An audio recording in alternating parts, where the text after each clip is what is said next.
Here we go. Week 7 recap. What a week it was. Bye weeks are killing people. A lot of scores kind of all over the board. Some very low, some very high. I got to start off with I think my team. I didn't recognize them really. Who are these people?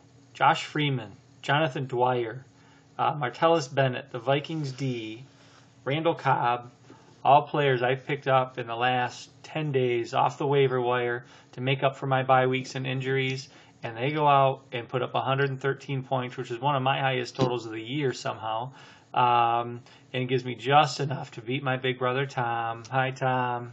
Sorry about that, but it was lovely watching it happen. Forte just couldn't get it done. They put Michael Bush in later in the game. Kind of an ugly, low-scoring game, the Lions and the Bears. Unfortunately, Lions had so many chances to win this game and just looked like the Lions of 2009, not 2011. So, unfortunately, that went down, but I could not be happier coming out with a victory. Lucky as all get out, but again, I think I totaled it up 86 points off my waiver wire guys that I started last week. So, worked out very good. Mostly luck, some, making good picks maybe, but at any rate, got another win, and it was great to see. Coming up big, highest points of the week, Greg Williams with 126 points. Greg had 4 players over 20 points, and looking at his roster going forward, RG3, Arian Foster, Lynch, Victor Cruz, Vincent Jackson, Jason Witten at tight end. He's going to be tough. He's always right in there. He was in there last year, even though his record, I don't know what it is, but he seems to get the shaft whenever he goes up against somebody. But Greg's got a great team. He's standing at 3-4 with a ton of other teams. 6 out of the 10 teams are now at 3-4 somehow, which is crazy. We've got Tom, JD, Greg, Brian Moore, Terry, and Scott all sitting at 3-4, losing records 6 out of the 10 teams. That's in part because John Crosby is at 6-1, 1 loss only for John Crosby, just going off. Good, clean living, once again proving this year that that's the way to go. So we'll see if he can hold that up.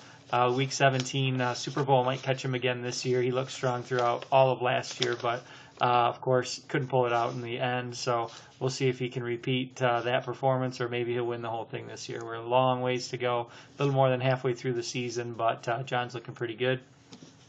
Like I mentioned, I'm 5-2. We've only got one at 2-5. That's Matt Brummeyer, but Matt gets another win with only 5 losses. If he can string some together here, he's in too. So it's still a wide open game, especially with so many teams at 3-4. He's only a game back.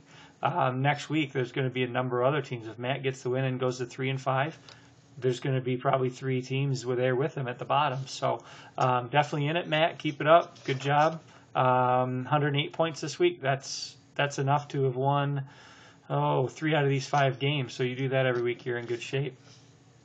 I guess that's about it for this week. We'll see what happens. Thursday night game, Tampa Bay, Minnesota. Tried to get a card game together. Sounded like it was short notice, but definitely sounded like we got enough guys to play next week, Thursday. So I'm happy to host. I'll probably shoot an email around. If somebody wants to host that's a more central location, feel free to throw it out there. But as of now, I'm just going to throw it out to host here at my place.